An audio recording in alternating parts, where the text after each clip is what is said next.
자, 사면어. 자, 사면 차로. 사면어.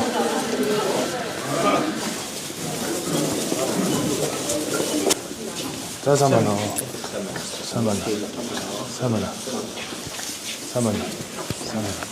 자, 다 드세요. 자, 사면 차로.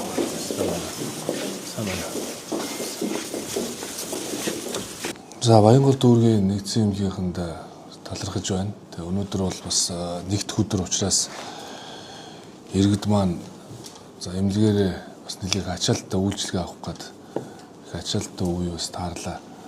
За Баянгол дүүргийн нэгдсэн эмнэлэг бол бас 280 гаруй мянган иргэдэд үйлчлэгээ үзүүлдэг учраас бас нийслэл одынхоо төдийгүй одоо улсын хэмжээнд бол нэлээд их ачаалттай ажилладаг ийм л одоо эмнэлэг. Тэгэхээр цаашдаа бол Баянгол дүүргийн нэгдсэн эмнэлэг за ер нь одоо дүүргүүдийнхээ нэгдсэн эмнэлэг дээр бол онцгой анхаарал тавьж ажиллах ёстой гэж би үзэж байгаа.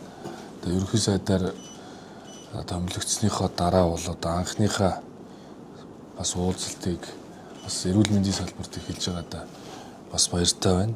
За манай эмнэлэг барилга байгууламжийн хувьд ингээд 4 объекттэй. За энэ маань бидний байгаа эрүүл мэндийн үндэсний төв байр маань байж байна. За энэ хуучин 1984 оны одоо Баянгол дүүргийн хүүхдийн эмнэлэгээр нэрлэгдсэн энэ байр маань байж байна. За энэ байрыг өнөөдөр бид нар дүүргийн хөрөнгө оруулалтаар одоо эрүүл мэндийн стандартад нийцүүлэн одоо орчин нөхцөлийг сайжруулаад түрээсээр одоо 2025 оноос шилжүүлэн ажилласан сүрийн диспансер гэдэг ийм одоо 2016 оны ийм одоо байшин байдаг. Энийг 2025 онд одоо засвар хийгээд ингээд 4 одоо объектын хүрээнд Баянгол дүүргийн 260 мянган хүн ам тусламж үйлчлэгээ үзүүлэхээр ингээд ажилладаг ийм байгууллага байгаа. За Баянгол дүүргийн хувьд бол 34 хорооны 24 өрхийн эрүүл мэндийн төвтэй ийм одоо дүүрэг байгаа. Ингээд нийт үндсэн хүн амдаа бол 380 ортой тусламж үйлчлэгээ үзүүлж байгаа. Зөвхөн ерөнхийдөө алсын хараа юмаа бодоход бол нийслэлийн хүрээнд, төвийн бүсийн хүрээнд бол хавдар, мис засал, судсан доторх ожилгын эмчилгээ, хүүхдийн тусламж үйлчлэгээ чиглэлээр бол бас цаашид хөгжлөх боломжтой юмаа гэсэн ийм стратегийг бол бас гаргаад байж байгаамаа. За ингээ хүний нөөцийн хувьд бол манайх нийтдээ яг одоогоор бол 509 ажилтнтай байж байгаа. Хүний нөөцийн дүүргэлт бол 92% явж байна.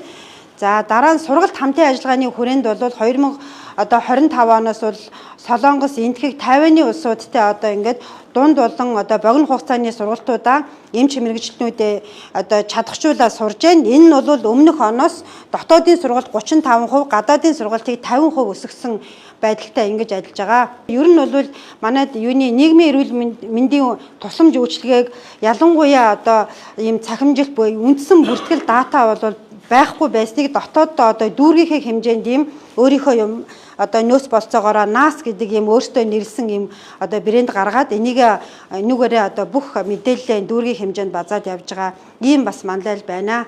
За мөн одоо бүх эрүүл мэндийн одоо үндсэн туслах үйлчилгээ гэж ярьдаг хоол захиалга, мэслийн програм гэх мэтлийг бүгдийг нь ерөнхийдөө програмд оруулъя гэд ингээд манлайл үүсгээд бас ингээд туршаад ажиллаж байгаа ийм эмнэлэг байгаа. Цахим технологийн хувьд 2025 оны 4 сард бид нар хавдрын төвийг нээсэн. 2025 оны 5 сард одоо энэ диабетийн төвийг ахмадын салбар эмнэлэг дээрээ нээсэн. 9 сард амьсгалын эрхтний онцлогоо эмчилгээний төвийг ахмадын салбар эмнэлэг дээрээ нээсэн. За төв байранда 6 сард зүрхний төвийг нээсэн. 12 сард одоо ахмадын эмнэлэг дээрээ хүүхэд шүдний одоо цогцыг шүдний тусламж үйлчилгээг цогцоор үзүүлж эхэлсэн ийм одоо бас амжилттай ажиллаж байна. За ингээд бидний эцэст нь бол яг одоогийн байдлаар бас ингээд тулгамдж байгаа болон цалингийн асуудлыг бас ингээд яг бодитоогоор ингээд дурдсан байж байна. Одоо жишээлбэл одоо ингээд тэр удирдлага гэдэг үл өнөөдрийн миний авж байгаа цалин ингээд хуучин цалин, нэмэгдэл цалин гиний ингээд зөрөөгөр одоо яг зөрөө маань ингээд гараад байдаг. Яг хэрвээ цалин одоо яг тогтоолоороо ингэх юм бол бидний цалин одоо засгийн газрын одоо зарласан юмдаа ингээ хүрэхэд бас нэг ийм зөрөө харагдаад байна. Энэ бас бидний тулгамдсан асуудал байна гэдгийг бас би хэлхийг хүслээ уучлаарай. Тэгээд өнгөрсөн хугацаанд үзүүлсэн үйлчилгээ за бидэнд одоо тулгамдж байгаа асуудлуудынхаа талаар за эмнэлгийн дарга бол нээлттэй бас ярьлаа. За ерөнхий сайдын ажил үүргийн хамгийн эрхэм зорилго бол мэдээж энэ хүн ардынхаа эрүүл мэндийн төлөө ажиллах нь бас тэргүүлэх ээлжний зорилттой л гэж би үзэж байгаа. Тэгээ хэдийгээр одоо олон улсын за энэ ойрох дорндын одоо мөргөлдөөн за бензин шатгууны үн өсөж байгаа байдал олон улсын санхүүгийн хямрал бол бидэнд хүн дээр тусч байна. Биднэрт бол тооцоолшгүй одоо хүндрэл сорилтыг авчирж байгаа хэдий ч эрүүл мэндийн салбарыг бол бид нар онцгойлон авч үзэж ямар сорилт бэрхшээлийн дунд бол энэ эрүүл мэндийн салбар авч гарах хэрэгтэй. Тэгжиж хүн ард маань бас эрүүл аюулгүй орчинд амьдарч аж төрнөө. Тийм учраас бол би эрүүл мэндийн салбарынхаа одоо энэ 9% хэмнэлт гэдэг цомгтгол гэдэг асуудал дээр бол би хэсрэг байр суурьтай байдаг. Тийм учраас бол би энэ эрүүл мэндийн салбарт хэмнэлт хийхийг бол дэмжихгүй гэдгээ бол ерөнхий сайдын сонгогдохдоо хэлсэн. За эмч сувлагч нарын цалин үүс нийгмийн баталгааг сайжруулахад бол үе үеийн сайд нар л бас анхаарч ирсэн баг. Гэхдээ одоо бол манай засгийн газар бол онцгой их анхаарал хандуулна гэдгийг бас хэлье. Тэгээд Монголд бол эмчийн чадвар ус эмийн чанар дутагдж байна гэж одоо би бас нэг хэлсэн үг бий. Тэр үгэндээ бол бас эзэн болж байгаа.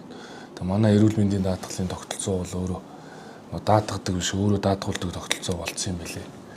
Тийм учраас цаашдаа эрүүл мэндийн даатгалын тогтолцоо оршин тогтныг ивэл өөрөө даатгадаг тогтолцоо болох ёстой. Сүүлдээ одоо өөрийг нь яаж даатгах уу гэж төсвөөс татаас авдаг нэг ийм байгууллага болсон.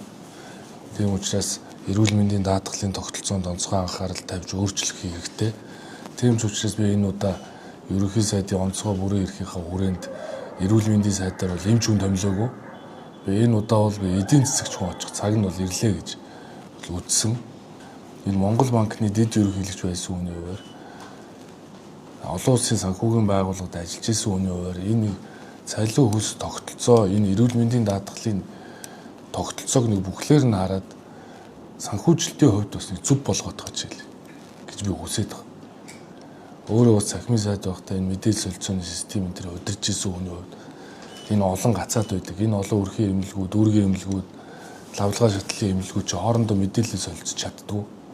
Тэгээ энэ мэдээллийг солилцдог болгоод өгч. Тэгээ нэг сайдын тушаал гэж нэг гацаагаар барьчаад хөдлөгдгүй юм.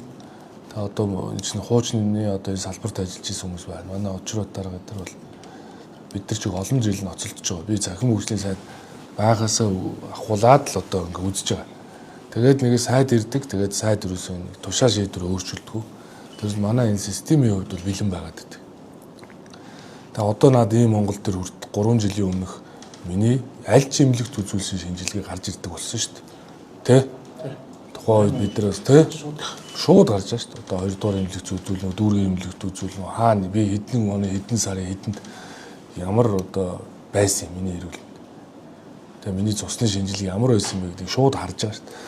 Тэгээ тухайн үед тэгэл намайг захимын сайд байхаас ахуулаад бид нар энэ ажлыг эхлүүлээд явсан. Тэгэхээр одоо бодит утгаар нь энэ захимжилтыг нэг амьдралд хүргээд хийжээ. Дээрэс нь энэ даатгалын тогтолцоог нэг тийм ард түмний даатгадаг, даатгалдаа авдаг тогтолцоо болгоод байж. Энэ одоо энэ чинь ерөөсөө энэ анхны шатлал, энэ лавлгаа шат байна.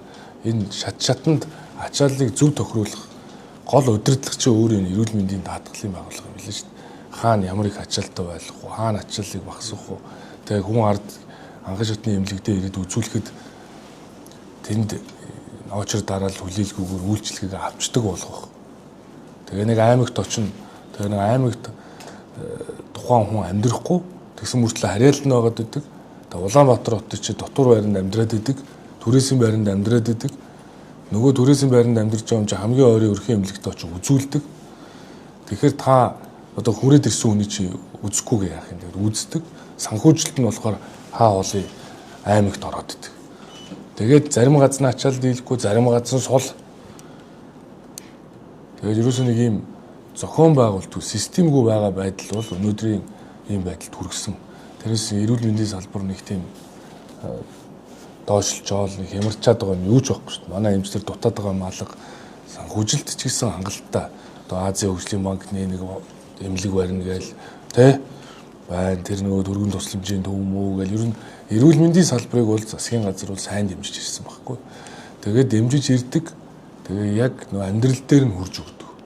амьдрал дээр ард иргэдэд тэр үйлчилгээ хүртээн хэмжээнд мэдрэгдэхгүй болохоор ард иргэд төдийлөн сэтгэл хангалуун биш байна. Тийм учраас би энэ салбарын одоо олон эмчнэрийн бас ач буйнаар одоо босоод нэг эрүүл сарвал ажиллаж байгаа хүний хувьд би бол эрүүл мэндийн салбарт бол би онцгой анхаарна. Дээрээс нь энэ эмчнэрийн чадвар бол манай эмчнэрийн чадвар бол дэлхийн хаанч дутхгүй би өөрөө бас бие организмаараа мэдэрсэн хүний хувьд тэгж ойлгодог. Зүгээр эмийн чанарал дутаад байх шүү байна гэж одоо дүгнэлтэнд хүрээд байгаа шүү дээ. Тэгээ хэрэгтэй хэрэггүй шаардлагагүй эм санхүүжүүлдэг даатгалын тогтолцоотой. Тэгээ сая эмнэлгийн дарга хэллээ. Тэр эрүүл мэндийн салбарын цалингийн нэмэгдлийг бол тухайн үед их хурлаас баталсан. Бид нар тэгж ойлгоод байгаа шүү 75% хүртэл өсгөнөө. Тэгээ чинь нэлээд юм болж ижил урсгалаа танжиж баахан хөрөнгө оруулалт танжиж одоо цалингаа одоо нэмсэн. Их хурлын гишүүд бүгд тэгж ойлгосон. Би орон нутагт очиж ажилласан. Яг та нартай адилхан юм хэлдэг. Орон нутагт очиод ажиллахаар эмчнэр цалин нэмсэн гэж та нар ярих юм. Яг амьдрал дээр тийм биш ээ. Ингээд өгдөг. Тэгээ юу болоод байна гэхээр бид нар хоёр цалинтай. Би энийг ерөөсөй ойлгодгүй байсан. Юу яриад байгаа юм чи. Нэг л цалингийн төсөв батлаад их хурлаас баталсан. Тэгээ хоёр цалинтай болсон.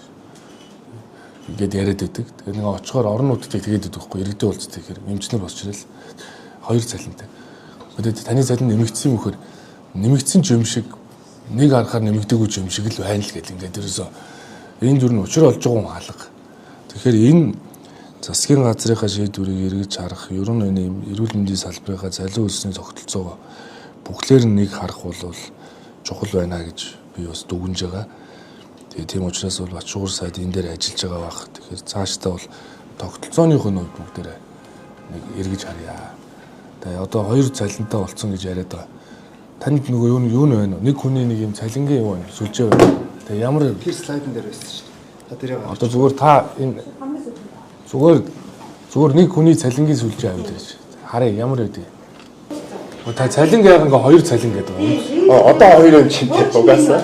Гэхдээ энэ нөгөө нэг энэ ахлах зэрэгтэй эмч аль хаасан хугацааны нэмэгдлийн 8% ур чадвар, мэрэгжлийн зэрэг, хөдөлмөрийн нөхцөл гээд нийтдээ 53% нэмэгдлийг нөгөө тушаа тогтоолоор авах хэрэгтэй болчихгоо энийг энэ хуучин цалингаас бодож байгаа. Сая 500 болоод байна. Сая 500 болоод болж байгаа байхгүй. Тэгэнгүүт энэ хүн шинэ цалингаас нэмэгдэл тооцох юм бол ингэж авах гэдэг. Хуучингаасаа бодчихлоо нөгөө сая 74 мянга маань хуучингаасаа болж байгаа болохоор ингэж онцож байгаа.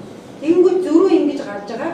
Одоо бид нар шинээрээ энэ юуны хуучин цалин байхгүй болох юм бол яг одоо засгийн газрын одоо мөрийн үйлдвэрлэлд энэ 2 сая мөрийн цалин авах гэдэг байхгүй. Тэгэнгүүт энэ нэмэгдлүүдээр хуучин цалингаасаа болж байгаа. За энэ дээр ганцхан илүү цаг хийдгүү хүмүүс одоо эмнэлгийн дараа энэ онцлогооны эмч энэ ахлах зөвлөгч нар бол илүү цаг хийдгүү. За илүү цаг хийдэг хүмүүсээс энэ жолооч одоо илүү цаг гаргадаг шүү дээ. Ингээд илүү цаг хийдэг хүмүүсийн цалин ганцхан илүү цагын энэ үндсэн цалингаас боддог. Бусад бүх нэмэгдэл хуучин цалингаас бодогдож байгаа. Тэгэхээр жижүүр хийгээд ээлжийн ажилд явж байгаа инженерийн зөвлөгчний цалин бол нэмэгдсэн бос. Нөгөө гурван талд гэрээ хэлцээрээ. Энэ цалингийнхаа нэмэгдлийг ер нь Монгол засгийн газар дээр хийхдээ 18 оны 283 дугаар тогтоол дээрээс нийт цалингийнхаа нэмэгдлийг тооцож гаргая гэж өгсөн. За засгийн газрын тогтоол дээр сангийн яамнаас бол цалингийнхаа нэмэгдлүүдийг манайх бол оны 1 сарын 1-ээс 30%. За тэгээд нийтдээ нэг 75% нэмэгдэл байгаа. Тэрнийг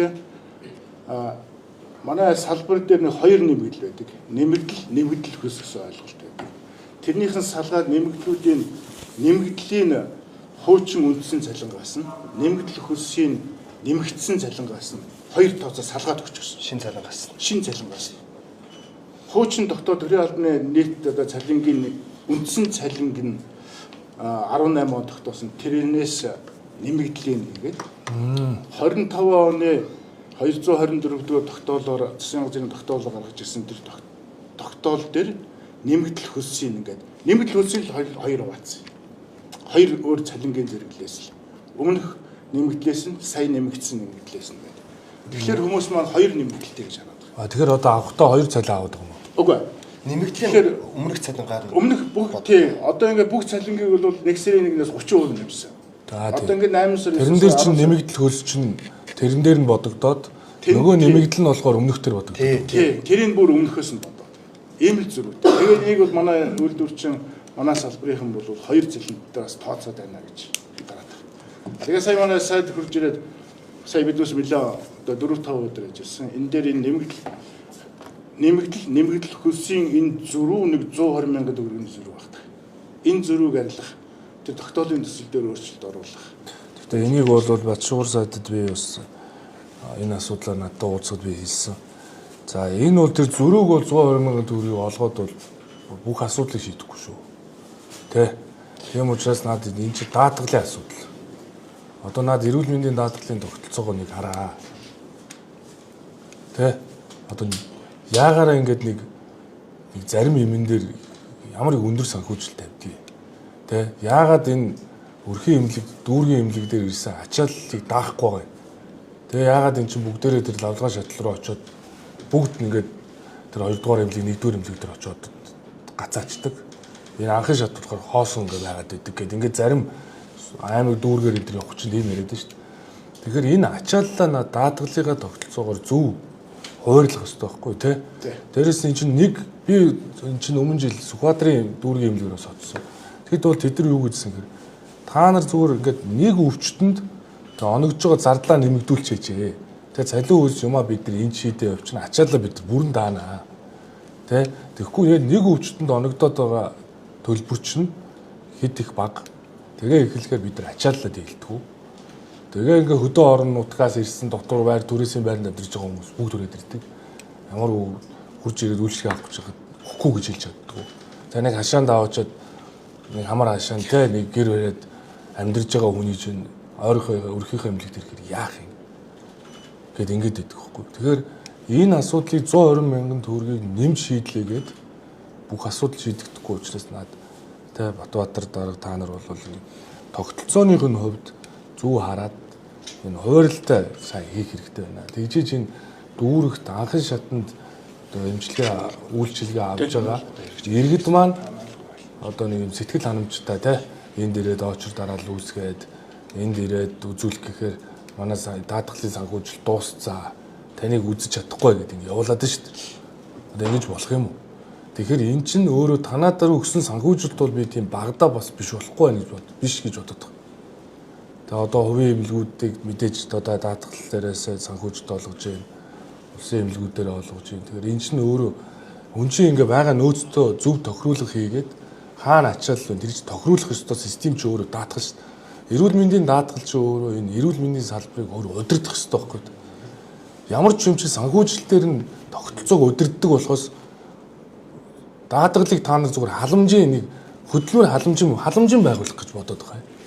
Даатгал ч өөрөө энэ салбарыг тогтолцооных нь хувь зөв удирдвал энэ салбарт ер нь олон дарагч хэрэггүй байхгүй юу? Даатгал чинь зөв хөдлөөд тэгээ ингээд санхүүжилтээр ингээд удирдах явуулаад тэрийгэ дагаад хувийн эмнэлгүүд зөв байна, өрхийн эмнэлгүүд зөв байна, дүүргийн эмнэлгүүд зөв байна, иргэд ч тийм дунд сэтгэл ханамжтай байна шүү дээ. Тэгэхгүйгээр ингээ автоматар нөгөө эрүүл мэнд чинь бусад салбар шиг нөгөө зөвхөн тэтгүүлээд байгаа салбар биш шүү дээ. Энэ чинь нөгөө даатгалт мөнгөө төлөөд үйлчилгээ аваад байгаа салбар байхгүй юу?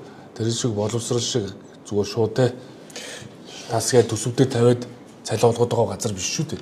Энэ чинь өөртөө оролцож айл талд нь эрх үүрэг бий болж иж явж байгаа учраас цаашаа энэ даатгалыг аль болох төрөөс энэ хамаарлыг бууруулах, энэ хувийн даатгалын тогтолцоог нэвтрүүлэх.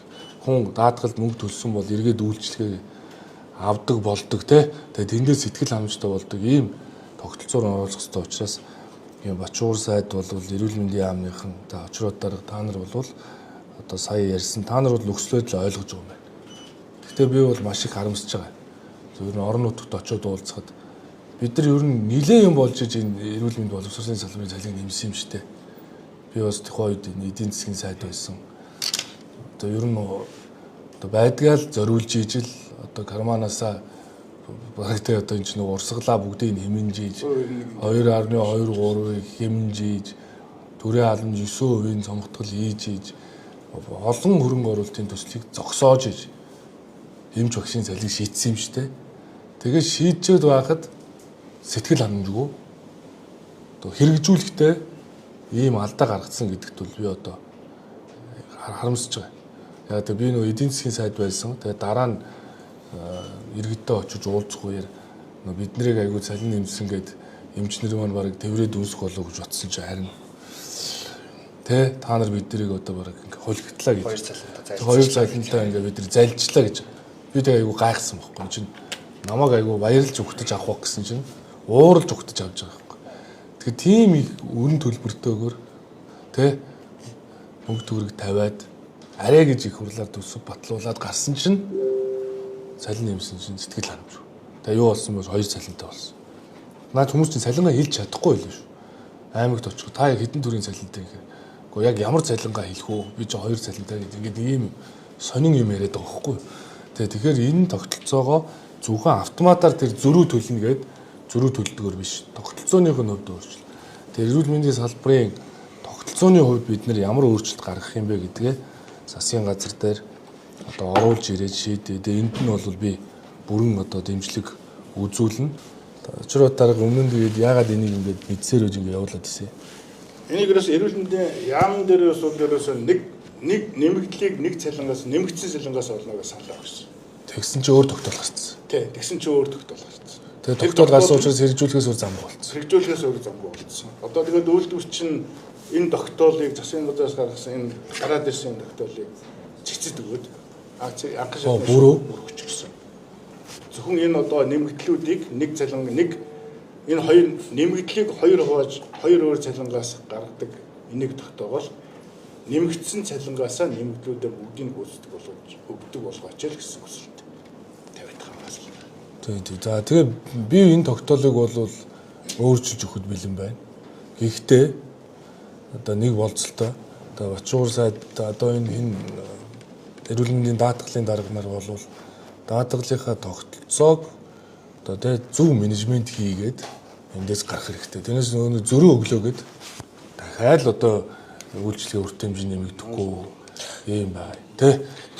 Тэгэхээр Бачуур сайд бол нөгөө даатгалынхаа тогтолцоотой нь холбоод зөв менежмент хийгээд энэ цалин зөвхөн шийдсэндээ биш энэ анхан шатны эмнэлгүүдээр ч үйлчлэгийн үр хэмжээ нь аливаа ойртсон санхүүжилт нь зөв болсон ийм одоо шийдлээ гарсан энэ салбарт авч хэрэгжүүлэх арга хэмжээнийхээ концепц энэ гурав дахь танилцуулбал би бол одоо дэмжихэд бэлэн. Тийм учраас энэ чинь нөгөө бусад салбарыг бодвол төсвөөс 100% санхүүжүүлээд байгаа биш. Иргэд өөрөө оролцож төлж ингэж хамтарч дэмжлэг үзүүлж тэ энэ чинь өөрийнхөө төлсөн мөнгөөр өөрийгөө үйлчлэх авах гэдэг шүү дээ. Зүгээр халамж биш шүү дээ. Тэр энэ даатгалыг ер нь нэг юм халамжийн тогтолцоо шиг бодцоод байж юусоо болохгүй шүү дээ. Бид нар үний тэгж л бодоод байгаа шүү. Тэд нэмжүүл бүх юм болно гэдэг тооцоололгүй. Тэгэхээр тоо мэддэг хүн бас энэ салбарын сайд дээр ирсэн учраас тэ нэг жоохон тоо мотогоо ажилласаа л гэж би бодоод байгаа хгүй. Тэгэхгүй бол энэ чинь ингээд нэг хөөрж хэдүүлээ. За тэд нэмүүл бид нар ер нь ингээд тэд нэмүүл ингээд эрүүл мэндийн салбар зэгцэрх гэдэг юм. Ингэж хэдэн жил явбаа. Тэгэл нэг төсөв дээр нэг жил болгоно 10-20 юм нэмсэн болдог. Нөгөө гомдол санал хэвээрэл байж л байдаг. Иргэдэд сэтгэл ханамжгүй, эмчнэр сэтгэл ханамж. Тэгээд ийм л яваад байгаа байхгүй. Тэгэхээр бүгдээрээ энэ цаг үеийг ашиглаад хийж авъя. Одоо ингээ би бас анхан шатны эмнэлэг дээр тэ Баянголын нэгдсэн эмнэлэг дээр ирж бодит нөхцөл байдалтай сонслоо шүү дээ. Би аймагуудаар одоо 12 аймагаар явсан. 12 аймагаар явхад бол аймагт очисон иргэд саналаа хэлж байгаа. Эмнэлгийн дарга нар хэлж байгаа, би эмнэлгүүдээр ч орсон. Тэд нар хэлж байгаа. Тэгээ бүгд өөдөөс тийм ярьд. Хоёр цалин байлг. Тэгээ би бас төдийлөн ойлгохгүй тухай үед тэгээ би бас хэд хоног гайхлаа л та энэ одоо. Тэгээ яг ийм байна уу гэхээр ингээ сая харуулж шít те. Яг ийм байна. Тэгээ энэс бол одоо бид нар нэг шийдэл хийж гарч авах ёстой. Тэгэхээр Бачуур сайд одоо салбараа өргөө агуулгаар харж байгаа учраас одоо өөрчлөлт ус хийнэ гэж бол итгэж байгаа. Манай зарим эмнэлгүүд төлөөллийн өдөр төрсөн үйлдэл эмнэлгүүд, зарим одоо манай эмнэлгийн сайн менежер удирдлагууд хуучин оноос өмнөх ажиллаж байгаа ажилчдаа, илүү цагаар ажиллаж байгаа эмчнэрээ, үн цэнтэй эмчнэрээ гадагшаа алдахгүй тулд цалингуудыг хуульж нэмж өгдөг байсан. Тэгээд тэр нэмэгдэл нь 30% нэмэгдэлтэй тэнцүү юм уу 30% нэмэгдлээс илүүтэй зарим нэг цөөхөн 200-300 хүмүүсийн байгууллага нь өөрөө нэмчихсэн цалингийн нэмсэн учраас манайхаас 30% нэмэгдэл өгөхлөөр тэр улсууд нэг цалин бас буурч юм шиг. Эмнэлгийнх нэмэгдлүүдийг хасчихад манайх 30%-аар ямаас нэмэгдэл өгчихлөөр 200-300 тийм нэг асуудал үүсэж байна. Манайх эрүүл мэндийн салбар чинь өөрөө эрүүл мэндийн даатгалыг гүйцэтгэлийн санхүүжилтэнд орсон. Анхан шатных бол 2 санхүүжилттэй. Гүйцэтгэлийн 1 санхүүжилттэй. Нэг нь бол яг нөгөө хүн иргэн болгонд олгодог гүйцэтгэлээс. Иргэн болгоно ямар байна? Одоо ер нь ингээд танайх одоо даатгалын үг төгрөг санхүүжилт дутагдж байна. Одоо үзэж чадахгүй гэж буцаах уу? Энэ буцаахгүй. Манайх өдөртөө 1000 орчим хүн яг энэ эрүүл мэндийн төвөрөж үйлчлүүлэх зөвхөн юм байна. Хүүхдүүдийг өдөртөө хэмжээний хүүхдийн хамаалагтай ингээд хөрсөн хүүхдийн өдөртөө 40-50 хүүхэд яг энэ эрүүл мэндийн төвөөр нийтдээ нэг 800-аас 900 ийм хүн бол тогтмол үйлчлүүлдэг. За бид нар буцаах ямар ч их байхгүй төв имлээд бол одоо дөрөв рүүгээ явгаад ингээд нөгөө бид тэр үндсэн болон хөдөлгөөний хүн амдыг үйлчлдэг гэдэг нэг юм гаргаж тийм танилцуулах гэж байгаа байхгүй. Тэгэхээр бид нар нөгөө өөрийн үндсэн дүүргийн хүн амыг бид нар хаашаа ч уулах бидэрт юу байхгүй. Тэгэл алдагдaltaй бол алдагдaltaй оншин амралтай бүлгээ хийгээл. Та ер нь ямар байр суурьтай байна? Одоо энэ өнөөдрийн нөхцөл байдал ямар вэ? Энэ цалин хөлс одоо энэ эрүүл мэндийн салбарт тулгарч байгаа асуудал юу вэ? Энэ танай нийслэлийн төвшөнд. Тэгэхээр ямар ч үс юуны өмнө одоо шууд асуусан учраас шууд ярьслаа. Одоо улсын ерөнхий сайд тэгээ салбарын сайд одоо бос бүх энэ одоо төв байгууллагын хүмүүс маань ирж одоо яг энэ дүүрэг дээр нэгждэр одоо ажиллаж байгаад одоо маш их баярлалаа. За тэгэхээр түрүүн таны яринд хэдэд гарлаа. Үнэхээр одоо яг энэ салбарыг бол та даатгалаар нь санхүүжилтээр нь наад явж байгаа тогтолцоогоо системээ угсраач гэдэг бол одоо гарцаа байхгүй. Тэгэхээр эрүүл мэндийн тусламжийг хүргэх гэж нэг тустай ойлголт. Тусламжийг хүргэнэ. Эрүүл мэндийн тогтолцоо гэдэг чинь гэхээр нэг 7-8 юм нийлээд ингээд системээр ажиллаж нөгөө хүн төвтэй ч гэдэг юм ингэж ажиллах. Засаглал гэвэл дахиад одоо хууль эрх зүйн тухай ингээ ойлголт те энэ гурван маань ингээ бүгдээрийг нийлээд сая ингээд нэг том одоо сая 800 мянганд эмнэлгэл гэсэн багхгүй те бүхэнд л эрэлт хэрэгцээ байгаа болохоор бүхэнд л эрүүл байсан ч гэсэн эрүүл байх хэрэгцээ нь байгаа гэдэг утгаараа бол одоо танд одоо чин сэтгэлээсээ баярлалаа. За тэгээд энэ 3 дахь өдөр засгийн газарт асуудлаа оруулж танилцуул те Бачуур сайд. Тэгэхээр 4 эрүүл мэндийн даргач хэллээ. Тэгэхээр тэр 2025 оны 2 тогтоолоор 75% үе шаттаа нэмэгдүүлэхийг хурлын баталсан шийдвэрийг засгийн газрын тогтоол дээр өмнөх цалингаас ботсон байгаа асуудал. Тэгээд дүгнэлтийгээд танилцуулга бэлдээд тэгтээ биелж шít зөвхөн цалин нэмэх асуудал биш салбарынхаа тогтолцоогоор нь эргэж харах зорилгоор эрүүл мэндийн даатгалынхаа санхүүжилтийг хэрхэн зөв болгох вэ гэдэг чиглэлээр салбарт авч хэрэгжүүлэх арга хэмжээнийхээ цааштай арга хэмжээтэйг хамтдаад оруулж ирээд шийдвэрлэх нь зөв явахд хэрэгцээтэй. Тэрээс зүгээр одоо шууд автоматар нэг зөрүү төлөлөө гэдэг өөрчлөгдөхгүй шүү дээ. Наа чин тэгээд ч үстэй төсвийн шууд төсөө 100% хамааралтай санхүүжилт биш шүү. Иргэд төлж байгаа санхүүжилтийг бид нар тэгж дураараа гүйлгэж болохгүй шүү дээ. Хуулийн асуудал. Тийм учраас энэ бол нөө байгаа мөнгөө хэрхэн зөв хуваарлах. Ер нь тэгэл эн чинь бүх зүйл хязгаарлагдвал байна шүү дээ. Гэхдээ тэр нөөцөө яаж хуваарлах вэ гэдэг асуудал байгаа шүү дээ. Тийм учраас одоо нөө санхүүжилтээ багтаагаад хэрхэн зөв хүртээмжтэйгээр оновчлох вэ гэдгийг тооцож оруулж ирээд тэгээд шийдэх ёстой. Тэгээд бэлтгэл ажлыг хангах ёстой тий. Тэгэхээр энэ талаар бол би одоо 3 дахьад таавх оруулж ирвэл би одоо шийдвэрлэхэд бас бэлэн байна. Гол нь зөвхөн цалин нэмжих асуудал биш шүү гэдэг шүү дээ. Даатгалал тэгээд Бачуур сайд бол энэ даатгалал зөв болго тэр цахимжилтаа ил тод нээлттэй болгох тий. Дээрээс нь наад эмийн худалдаа авалт одоо орж ирж байгаа тэр эмнүүд одоо импортоор орж ирж байгаа эмнүүд тэр хяналтыг сайжруулалт. Тэгээ үнэхээр тэр би олон жил хэлсэн эмийн жагсаалтаа шинжил. Энэ чинь та нар одоо ямар юм ард түмэн хэрэгжилж байгааг мэддэг болов уу? Ахмад хүмүүс бүгдээрээ одоо бидний аав ээж эмээ өвөө юу ямар юм ууж байна? Бараг огтуудгүй эмийг л аваад чадвал эмийн сонгор шахаад ах юм. Тэ. Ард түмний дунд ямар юм хэрэгжилж байна? Эдгээр юм хэрэгжилж шин. Одоо бид нар бол ерөөсөө эмийн нөөц бүрдүүлэхээр анхаарахгүй бол одоо энэ олон улсын санхүүгийн эдийн засгийн юм хямралтай үед бол энэ авар одоо эмийн нөөцийн асуудал яригдэн шүү. Одоо эм нөөцлөх, эмийн үнийн асуудал. Тэгэхээр одоо яг ханган нийлүүлж байгаа нэг байгууллагатай шууд гэрээ хийх, эм хямдруулах, яг одоо ард түмний дунд өдөр тутам хэрэгэлдэг. Тэр чинь эмээс хамааралтайгаар амьдарч байгаа шүү дээ. Журналист байл. Энэ шаардлагатай юм. Харин тэр эмнүүдийнхаа жагсаалтаа бачуур сайдныг эргэж харах. Хинтэж уулзахгүйгээр хар. Тэ. Тэгээ нэг хүмүүстэй их уулзах юм бол тэр эмний жагсаалт чи хэцүү юм шиг байлаа. Хүнсний нэмэлт бүтээгдэхүүн марк юмж байл. Харин тэр мөрийг одоо хасах хэрэгтэй.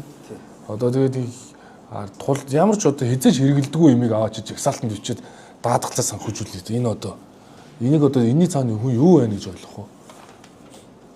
Нэг юм байна л гэж бодно үз. Юмч байдаг л бах л да. Бид нар нөгөө эмийн төр хорог байгуулж байгаа чи. Нилээн л болт юм билээ шүү дээ. Тэр над эмийн жагсаалтаа шинжил. Тэр эмийн жагсаалт бол зүгээр нэг энэ одоо Баянгол дүүргээр гараад нэг ахмад нэг настаа нэг айлаар ороод үзтээ. Тэр хүн ер нь ямар юм ууж байна. Хэдхэн юм ууж байгаа. Нэг даралтын юм ууж байгаа те. Нэг одоо хэдийн юм ууж байгаа шүү дээ. Тэр эмийн жагсаалтанд бичээд санхүүжилтийг нэмэдэг л дөө. Тэгэхээр ингээд дивэн дэлхийн одоо витамин баг хэрэгэлдэггүй байх юм оруулж тавьчаад заавал юм уу гэж ингэж болохгүй шүү дээ. Эмийн жагсаалт гэдэг чинь ард түмний эмийн жагсаалт шүү. Тийм биз дээ. Ард түмэн иргэд өдөр тутам ямар юм хэрэгэлдгийг тэдний нийлүүлээд жагсаалт тэрийг даатгах санхүүж. Тэгвэл энэ ард түмэн чинь сэтгэл хангалуун байна шүү дээ. Өдөр тутам хэрэгэлдэггүй юм аваачаад санхүүжүүлчихэд тэгээд даатгалын санхүүж төрөхгүй байна гэдэг ингэж байж болохгүй шүү дээ.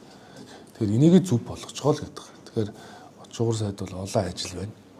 Тэгээд би одоо хамгийн их найдаж итгэж байгаа учраас би бас энэ салбарт өөрчлөлт гарна гэж одоо бодож байгаа. Тийм учраас одоо бүгдээрээ ингэж ажиллая. Ажгүй юу. За. Тэгээд яг хамтран дараах хэмжлэгийг дүүргүүдээр шилжүүлээгээд тэгээд энэ байр хэмжлэгээ, хийм хэмжлэгээ, за хөнгөвчлөх хэмжлэгээ гэдгүүд ер нь бол дүүргүүд хамгийн багадаа 1-2 дахинаас 5 дахин хүртэл ороо нэмээд дээрэс нь яг бүгд одоо бүхэл дүүргийн эрүүл мэндийн зөвлөлтөөр бол саяны энэ бид нарын хийм хэмжлэгээ, байр хэмжлэгээ энэ бусад шаардлагатай тусна шүү гэж байгаа. Тэр утгаараа ч гэсэн бас хамтран тусна хэмжлэгээ. За баярлалаа гिच нар. За баярлалаа.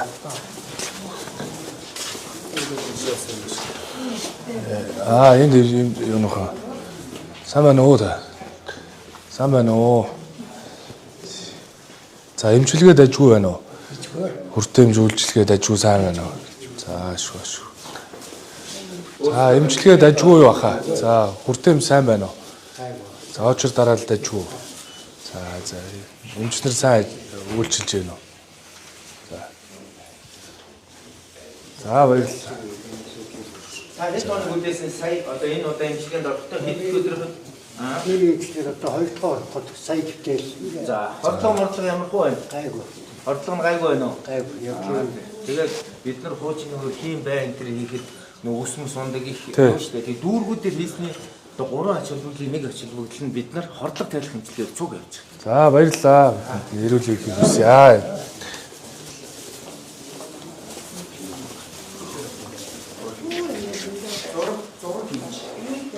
Дүүргийн насан туршийн боловсролоос энэ одоо дэмжлэгээс багш аваад ингээд хүмүүстэй ингээд баг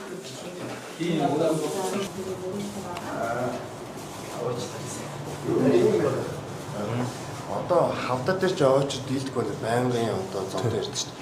Тэгэхээр энэ хэмжээг Баянгол дүүргийн хэмжээг бол 5% нь өөр авчихсан байна. 9 дүүрэг бол 5% 40% байх болчихгоо хамтрын. Тийм шүү дээ. Угаасаа энийг ярьж ирсэн биз дээ. Сүхбаатар дүүрэг дээр ч гэсэн ингээд хавдрын эмчилгээгээл ингээд дүүргүүд хийдэг болчихвол ийм олон хавдрын төвүүд байгуулагдвал хавдар судлалын үндсний төв ачаал боорох юм байна те. Ер нь очор дараал ихтэй гайгүй үйлчилгээ нэ хүртээмж сайн байсан. Заашгүй. Хавдрын төв шинээр байгуулагдсан юм байна. Тэгээ үйлчилгээг аваад энэ дүүрэг манай Баянгол дүүрэг бас их санаачлагтай ажиллаж байгаа. Тэгээ бид нар бас танилцаад явж байгаа. За баярлалаа. Танд ирүүлэхийг хүсье. Гэрлийн яаралтай тусламж 24 цагаар үйл ажиллагаа явуулж байгаа. Сая 3 сарын 9-нд манайх үйл ажиллагаа эхэлсэн. Одоо ерөнхийдөө бол жигдрэх үйл ажиллагааны явцтай л байна. Ер нь бол сая дараах хэллээ гадна талаас нь яг жигдрэх гэх юм бол гадна талаас хаалга ингээд нэвт гарсан. Ер нь гэмтлийн эмнэлэгт би 30 жил ажилласны 15 6 жил нь бол гэмтэл асуудлын үндэсний төвд ээлжин сувилагч, ахлах сувилагч хийсэн. Одоо болохоор ажил ачаалаа бууруулах ер нь одоо он гараа тэтгэврт гарна. Тэр хугацаанд ер нь бол ээлжийн ажлаас хашрах хам шинж буюу олон жил ажиллахаар бол сувилагч бид нарт ажил ачаал айгүй их байдаг. Ер нь толгомж байгаа ёстой тантай таарсан дээрээ ер нь хилчхий. Тэгээд толгомж байгаа асуудлаас сувилагчны ажил ачаал айгүй их байдаг. Эмчнэрийн ажил ачаалын хувьд бол харьцангуй эмчнэр болоод нөө төрөлцсөн нарийн мэрэгжлийн буюу ерөнхий мэрэгжлийн эмчнэр төгсөхдөө одоо бол ер нь бол хаагас айгүй эрүүл мэндийн салбарт бол бүхэл байгаа гэж бодож байгаа. Манай сувилагч нар болохоор яагаад одоо ажлаас харшрах хам шинж вэ гэхээр нэгдүгээр бидний нийгмийн баталгаа айгүй муутай байдаг. Хоёрдоод ирэхэд цалин хангамж айгүй муу. Одоо ер нь бол бид нар шиг юм настай хүмүүс л ерөөсөө ажил ачаалыг дааж сувилагч нар тэгэл ажлаас халширч байсан ч гэсэн за одоо ажлаас халширсан шүний ажлаасаа паузлаад өдрийн ажилдаа орё гэд ингээд одоо бол үнэндээ бараг л амралтын газар байх чаа гэх чинь хайшин зүгээр сайхан байна. Тэгэхээр ер нь бол өдрийн ажил бол шүн хандахгүй бас сайхан. Тэгээ манайх энэ гэмтлийн яралтай тусамж би болгоснороо би нэг юм дээр маш их яаж нүрийг хараад магтчихъя. Одоо та нар бас шийдвэр гаргах төвчнөө улсууд бас шийдвэр гаргаад манайдас тусламж гараа сонгох байлгүй дээ. Хамгийн нэгдүгээр эмрэ аппарат. Бид нар ч бол уг нь санхүүжилтийн нэмээ цалинг нь баталсан их хурлаар тэгсэн би орон нутгаар явсан шиг та нар шиг бид нар 2 цалинтай гэдэг байгаа байхгүй. Тэгэхээр тэр 2 цалин гэхээр яг ямар цалин байна? 2 янзын цалин буугаад байна шүү дээ. Өмнөх дээрээс нь хуучин цалин дээрээс нэмэгдлийг бодоод шинэ цалин дээр нэмэгдэл төлсийг бодоод байгаа юм байна гэж би ойлголоо тий. Би нэг юугаараа харахаар яг өөрөө ч юм бол ингээд цалингийн сүлжээ цалингийн задаргаар харахаар үндсэн цалин гэдэг нэг хуучин цалингаараа шинэ цалин гэдэг шинэ цалингаараа бодоод тэгээ нэмэгдэл цалингууд бол яг хуучин цалингаас бодож байгаа. Бидний одоо жижигүр тоонох илүү цагийн өмнөд бүгд хуучин цалингаас бодож байгаа. илүү цаг нэмэгдэл төлстэй цалин. Тийм. Хөлсөн нь бол шин дээрээ. 1 сарын 1-ээс хэрэгж эхэлсэн шинэ цалин дээр нэмэгдэл хөлсөн бодогдоод Хуучнаар нь бодглоо. Энэ хүн суур цалин нэмэгдсэн.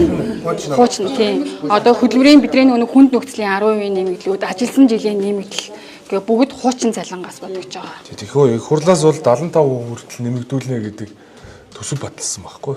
Тэгэнгүүт 75% хүртэл нэмэгдүүлнэ гэд бид нар баталсан шүү дээ. Эхлээд 50 нэмээд дараа нь 26 гэдэг ингээ явах ёстой гэ ярихаар үгүй ээ өгж байгаа цалин чинь яг энэ хувьд ч хүрэхгүй байна гэд орон нутагт бол нэмжлэр зүгээс тэгээд байгаа байхгүй. Хуучин цалин дээрээс нь нэмэгдлүүдэ бодонгуудаа татвар болохоор нэмсэн дээрээс авч ирсэн. Татвараас тэгэнгүүт нэмснээр авч. Зөрүүн ингээд татвараа авахтаа нэмснээс нь авчгаар нөгөө 76-таа хүрэхгүй байна. тэгэхээр яг 75-таа хүсэх. 30% тааж эн чин 30 гээд 30%-аад одоо бол хэд үрж байгаа шүү дээ. 8 сарын 1 9-ээр нэмэх юм. За тэгэхээр бид нар энэ үе шаталтайгаа нэмэх их хурлаас шийдсэн төсөв байгаа учраас ингээд зохицуулт хийхдээ би одоо алдаа гаргажээ гэж хараад байна. Тийм учраас өнөөдөр би Батчуугар сайдын эрүүл мэндийн даатгалынхаа санхүүжилтийн тогтолцоогоор энэ салбарыг зөв хөдөлгөө. Тэгжиж цаашдаа энэ анхны шатанд одоо ялангуяа энэ дүүргийн эмнэлэг дээр, өрхийн эмнэлэг дээр ирж байгаа тэр нэг өвчтний зардал нь тодорхой хэмжээнд нэмэгдэж гол ачааллаа энэ өрхийн имлгүүдээр авч чадвал одоо тэр хавдар дээр 2-1-р имлэг дээр очиж тэгээ очир дараад үүсгээд байх юм байхгүй шүү дээ. Тийм учраас л энийг шийдэх ёстой. Тэгээд энэ захимжилтын асуудлаа бас шийдэх ёстой гэж өнөөдөр тодорхой үүрэг чиглэл өгсөн. Тэгээ эрүүл мэндийн салбарыг яг ийм энэ цаг үед бол нөгөө тулгараад байгаа сорилтыг давж чадах үйс эдийн засагч хүн удирдах ёстой гэж би ингэ мэрэгжлийн бус гэж одоо хүмүүс яриад байна шүү дээ. Тэгвэл энэ бочгоор бол хавдрын имлэгт ороод хаалгаа хийхгүй шүү дээ. Энэ өнжин өрөөндөө суугаад энэ цалин хөлсний тогтолцоог зөв болгох, энэ даатгалын санхүүжилтийг зөв болгох нь чухал болохоос биш. Манай эмчнэр чадaltaй, чадвартай. Манай эмчнэрийн чадвар бол хааж дутаагүй. Эмийн чанар л дутагдж байгаа. Би бол тэгж хэлсэн шүү дээ. Монголын эмчнэрийн чадвар хааж дутаагүй гэдгийг би өөрөө бие организмаар бас мэдэрсэн хүн. Энэ салбарын бас олон эмчнэрийн буйнаар би бас эрүүлгийг ажиллая гэж явж байгаа. Тийм учраас өөрийнхөө одоо анхныхаа одоо уулзалт газар дээр одоо ажилтаа танилцж байгаа ажлаа бол би эрүүл мэндийн салбараас тэн дундаа юм аян голын эрүүл мэндийн төвөөс эхлүүллээ. Тэгээд нөхцөл байдалтай сонслоо. Би нөгөө олон талд 11 аймагт уулзалт хийх үеэр энэ эмчнэрийн цалин хөлсний асуудлыг надад хэлж байсан. Тэгээд би үүнийг илүү баталгаажуулсан. Тэгээд Бочгоор сайд бол өөрөө бас энэ эдийн засагч хүн учраас энэ тогтолцоог бүхлээр нь харж бас эрүүл мэндийн салбарт шинжилгээ цахимын сайд байсан учраас энэ үнэхээр энэ мэдээлэл солилцож чадахгүй байгаа асуудлуудыг одоо бүхлээр нь дуусгах байх гэж би итгэж байгаа. Тийм учраас өнөөдөр бас эрүүл мэндийн төв дээр ажиллаж байгаа маа. Тэгээ эмч нартай их баярлалаа, сурлагч нартай их баярлалаа. Эрүүл мэндийн салбарын ажилтан ажиллагч та бүхэнд их баярлалаа. Ажлын амжилт хүсье.